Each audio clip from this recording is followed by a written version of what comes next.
so বন্ধুসকল এতিয়া আমি আহি পৰিছো পুটিনলে ইয়াত চাব পাৰিব আপোনালোকে পুটিন টাউন হয় এটো আপোনালোকক এটি বৰ ধুনিয়া বস্তু দেখাম টাউনখন চাইছে আপোনালোকে একো ইয়াত কোনো ধৰণৰ প্লাষ্টিক কোনেও কুটু পেলাই থোৱা নাই আপোনালোকে চাব সবৰ দোকানৰ আগে আগে ডাস্টবিন ৰাখা আছে এনেকে হ'ব লাগে আমাৰ ক্লিন ইণ্ডিয়া হয় না অলসো বেসিকলি আমাৰ নৰ্থ ইষ্ট টু আমি বিশেষকৈ সফা কৰি ৰাখিব লাগে যেহেতু এটো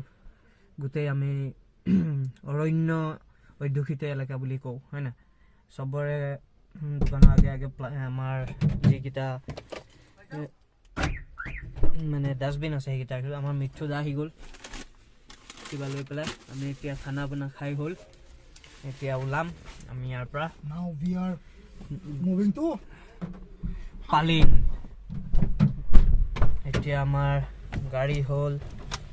start let's go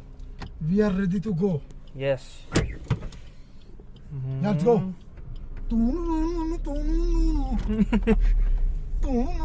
bye bye Putin yeah gear এতিয়া স্পিড ব্ৰেকাৰ এটা আহিব এটো পাৰ হলো এতিয়া আমাৰ এটা লাইন গাড়ী গিটা ৰখি আছে আমি কইলো আমাৰ যাত্ৰা আৰম্ভ এতিয়া লহুৰ লহুৰ গৈ থাকো আমি আগত আৰু আপোনালোকক লগ পাম আগৰ দৃশ্যখিনি নিশ্চয় দেখুৱাবলৈ চেষ্টা কৰিম সকলোকে ধন্যবাদ যাত্ৰাত আপোনালোকে লগ দিব বুলি আশা ৰাখিলো